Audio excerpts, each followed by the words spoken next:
僕は地域づくりっていうのは風だと思ってるんですね。風土とか風味とか風景とか風習とか、その風の質の高いのが風格だと思ってるんです。で、その風格のある田舎を作れたらば、素晴らしい、もてなしの場所になるんじゃないか。でもそういうふうになぜ思ったかというと、僕はたまたまポール・ラッシュ先生の下で育ったということが大きかったと思います。そしてその過程の中でいろいろなものにこう触れて、それが頭の中に部品としてインプットされていて、そして今村先生に出会う、小清水さんに出会う。で、それも一つの部品として僕の中ではこう眠ってるんですね。そして眠っているものが、時代とともに、新しい何かをというふうに思っていたときに、ポール・ラッシュがウイスキーを飲んでいて、そして楽しい時間を過ごしていて、宝物のような仲間を集めていた。そのシーンが私の中では、ふつふつと湧いてくるわけです。そして、たまたま山梨県出身で小清水さんがいて、白州蒸留所があって、そして今村先生があって、自然があって、その部品をまとめていったらば、なんか一本の記念のウイスキーが作れるんではないかと言って、小清水さんにお願いするわけです。この小清水さんは最初びっくりしたと思います。違うんでしょうかね。そうですね。私も91年からブレンダーとして仕事をしてきましたけれども、やっぱり会社で作る製品というかウイスキーと、船木社長から依頼のあった仕事っていうのは極めて異質の仕事でというか、限定された製品数で、私たちのブレンダーの仕事はこの味わいを5年後も10年後も守れるかっていうようなところが非常に大きいんですよね。それでレシピを決めていく。でもこの1回この1本となると仕事へのアプローチが全然違ってっていうか、そういう本当に自分がこういうものを作りたいんだってことがかなりフリーハンドにできると。これはブレンドダーとしては非常にやりがいのある仕事であることは間違いなくて、いい機会をいただいたなって本当に思ってました。多分それは、今村先生も同じだと思うんですね。多分東京での舞台とかというのはある程度もう条件が決まっていて、ほとんどルールが決まっているんですけど、清里のフィールドバレーというのは毎回毎回先生だから、小清水さんのウイスキー作りと同じですよね。一回一回みんな違うんですもんね。そうですね。本当に劇場だと安心安全な場所で時間通りに始まって時間通りには滞りなく済むんですけども、やっぱり野外のバレエっていうのはお天気に左右されますし、天気のいい日は本当に星空が見えたり、空気によっても照明の当たる具合が違ったり、そういうことでもやっぱり生きている今っていう感じがとてもしますね。でそのバレエとウイスキーを組み合わせていただいたっていうことで、私はとってもびっくりしたんですけども。で、多分最高のものに出会いたい人は実は全く興味がなくてもそこから広がっていくんですね。ですからウイスキーのその最高のウイスキーを追求するという人は、そこにメッセージがあったとすると、それはなぜこれができたんだろうって、清里までそのウイスキーが大好きな人がバレエを見に来るんですよ。で、逆にバレエを好きな人でウイスキーの最高のものができてるっていうと、バレエの好きな人もウイスキーを飲みに来るんですよ。そしてなんかそれなりにその人たちがそれぞれの物語をそのウイスキーを通して想像していくんですね。それ想像していくってことがクリエイティブだっていうふうに僕は思ってるんですよ。船木社長と今村先生はどれぐらい前に知り合って、なぜそこで清里でバレエを二人の出会いっていうのは、実は社長の奥さん陽子さんとおっしゃいますけども、バレエやってまして、私たちが若い頃一緒に同じバレエ団で活動してました。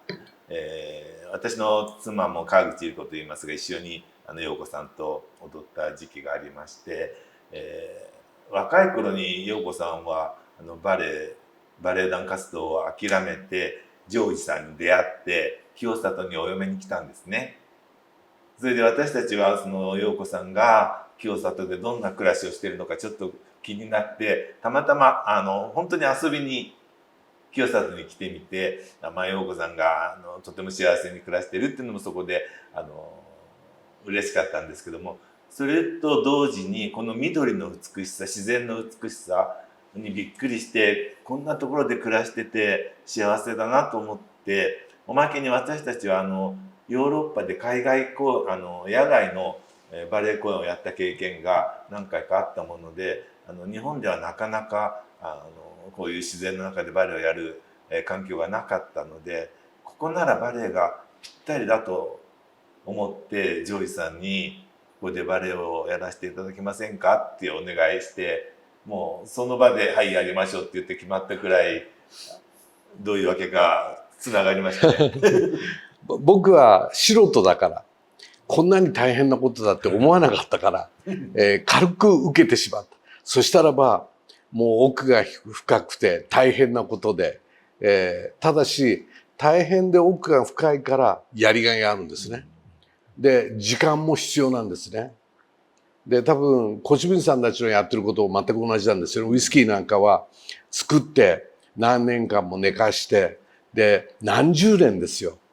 でそれを見守り続けて、でそういうふうな意味では全部共通しているような気がします。そうですね、やっぱりバレエももちろんウイスキーもそうなんだけど、時間をかけて完成するっていうのがありますよね。そうですね。だからウイスキーも原酒最初に仕込んだ時は、うん、これは将来何になるためにとか、うん、それがはっきりして作られてるわけじゃなくてっていうか、その酒の育ち具合を見ながらブレンダーがこのタイミングでこの商品に使ってやるのがいいなというような原酒選びなんていうのはそんなもんでっていうか、だから今度作ったウイスキーにしてもフィールドバレーの25年というお祝いの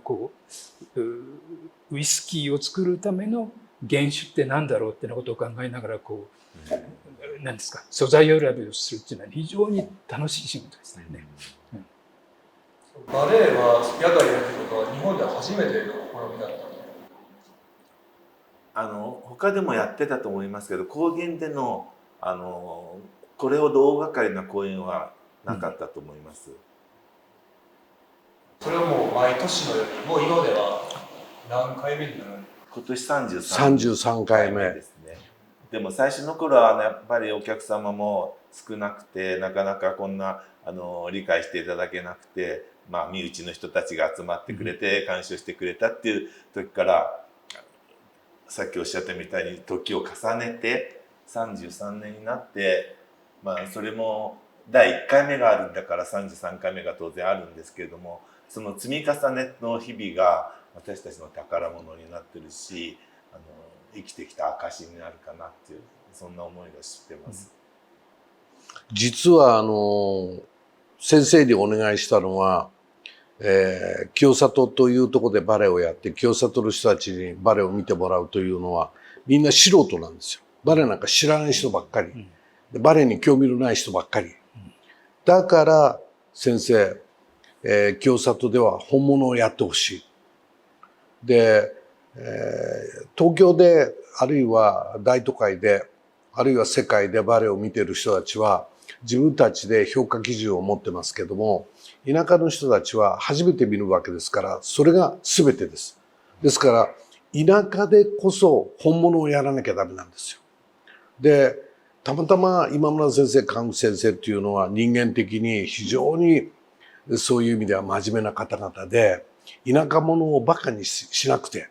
で田舎の人たちのために全力投球をし続けてくれた結果として今があるんですよ。で、多分それはどこに原点があるかというと、清里の開拓の父と言われるポール・ラッシュが Do your best and it must be first class ということを言い続けてた。で、もう最高のものをやれと。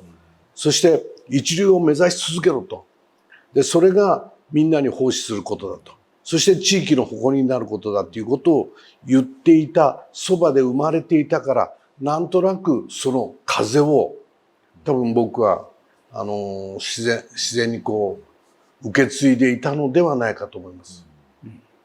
今のポール博士の言葉っていうのは、私たちが最初に清里に来た時一番心に響いた言葉で、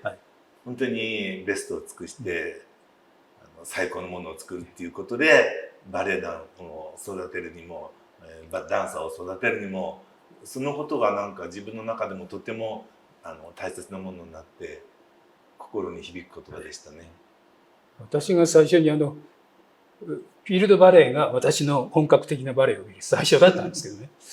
あれ、かぐや姫をテーマにした、確か舞台でしたけども、全くこの自然の中っていうか、月が出ている、星が見える、霧が出たりとか、その夏の夜のこうしっとりした風が肌に心地よい感じだとか、こんな環境の中で、かつ舞台もすごく素晴らしくてとか、本当に感動してっていうか、その後、いわゆるホールでやるようなバレエを見に行く機会も増えてっていうか、最初に出会ったのが本当に良かったんだなと思って感謝してます。だからコシビンさんはそのイメージをウイスキーの中に全部組み込んでいくわけですから。でも僕は下戸だからわからないんですよ。理解できないけども。でも実はウイスキーを好きな人たちはコチビンさんのその思いをウイスキーを飲みながら想像するんですよ。でそれを僕は聞いていて面白いと思ってるんです。僕らもなかなかね、その中身を直接語ることはできないんだけど、感動した場面っていうか、非常に美しい、優雅で華麗で、でもその後こう舞台裏に連れてっていただいたこともありましたね。で舞台上でのこう演技が終わった女性たちが引き上げてきて、もう酸素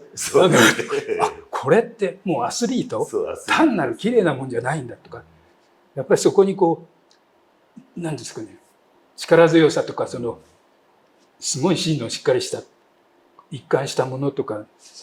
美しいってある意味じゃすごい不自然さの中に美しさってあるのかなとか、ね、いろんなことを考えて、じゃあそれブレンドで表現するにはどうなんだろう、何の現象をどう使うんだろうってことは、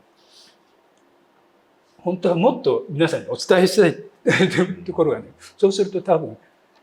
一杯のウイスキーの中にもまた違う味が発見していただけるんじゃないかなとはね思ってます。いや、バレエをそうやってウイスキーにね止めていただくっていう、本当にこんな幸せはないと思うんで、みんなに勧めて、いろんな方にその思いを、小清水さんの思いを味わっていただきたいなって今思います。でも多分その一本ができたために、その後ウイスキー業界が変わりますよね。例えばイチローさんはもう小清水さんのことをすごく尊敬していて、そしてその後イチローさんはフィールドバレーというウイスキーをチャレンジするわけですね。で、白鳥の湖の時などは、白鳥の湖は白と黒、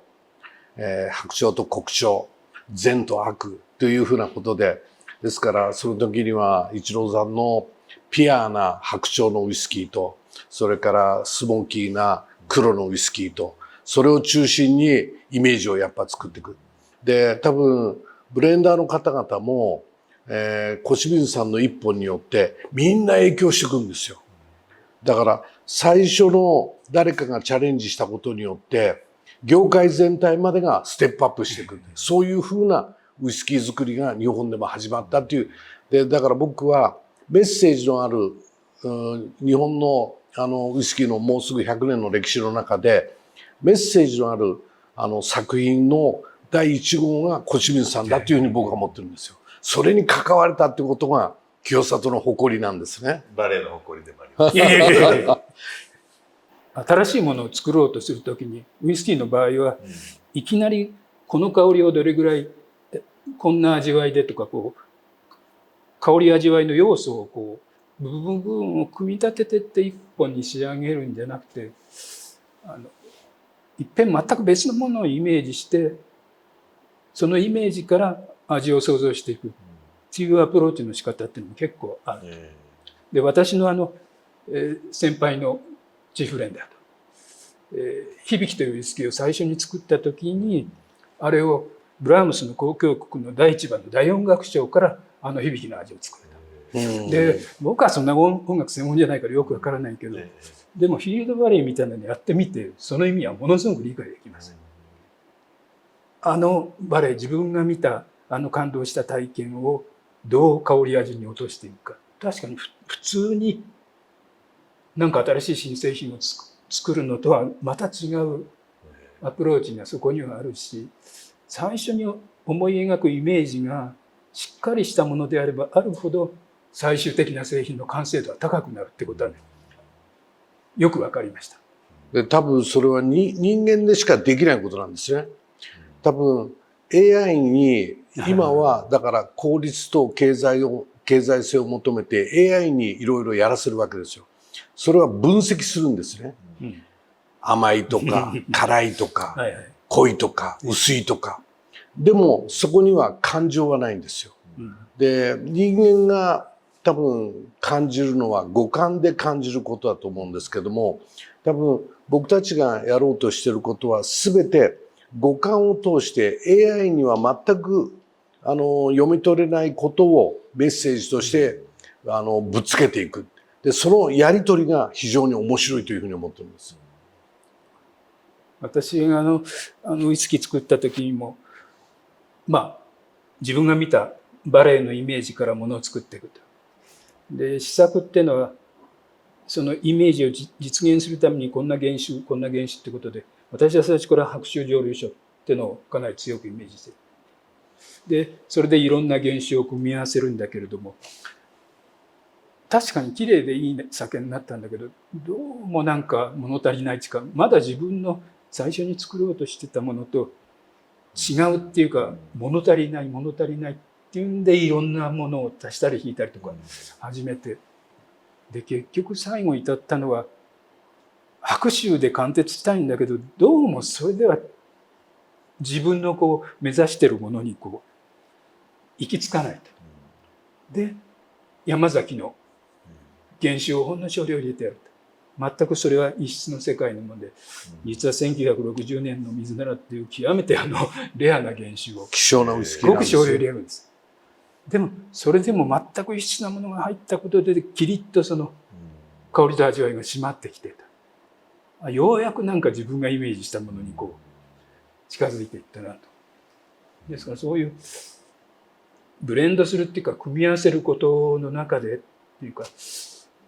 全く異質なものを加えたことの効果みたいなのもね、このウイスキーのブレンドでは非常に勉強させてもらいました。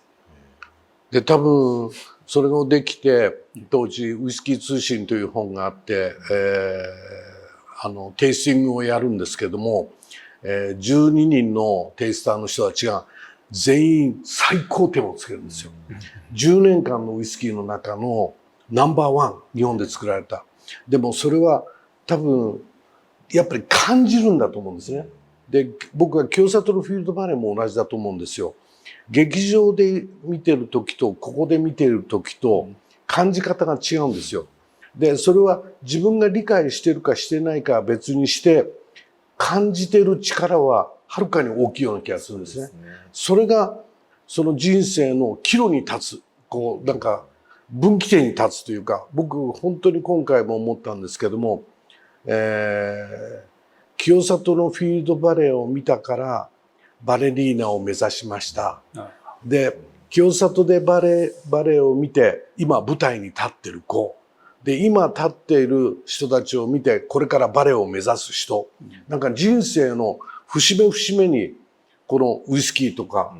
バレエがあるような気がします。そんな大きな役割のものに触れられるというのは人生の宝物だと、それが宝物ではないかなというふうに思うんですね、僕は。そういう意味でも本当にフィールドバレーが皆さんに与える影響っていうのは大きかったんだと思うんですよ。で昨日もちょっと知り合いの方がいらして、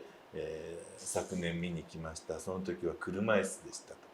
だけどバレエを見終わった途端に思わず立ち上がったというような方がいらして今年も実は来てくださって昨日来てくださって残念ながら雨だったんですけれどもまた来ますって言ってくださったりここにはなんか不思議な力があって、やっぱり野外のバレエですからお天気が悪いとみんなで、できれば晴れるようにって願うんですね、祈るんですよね。ですからみんなの心が一つになった瞬間がこの、空間にはあるっていうことがなんかそれぞれの心が活動する素晴らしい場所じゃないかと思うし、やっぱり五感で感じる、ことがとても大事だし、それを感じた方っていうのはやっぱり子どもたちもそうなんだけど、やっぱりちっちゃい時に感じたものが大人になって世の中の役に立つっていうことにフィールドバレエが少しは役に立ってるんじゃないかなと思ってます。私も本当はね、昨日雨でなければと言ってたんですけど、幕が開くこと自体にこれほど喜びとか感動があるってホールのバレエじゃ考えられないわけですよね。そう、みんな安心安全です。当たり前だ。こちらはね。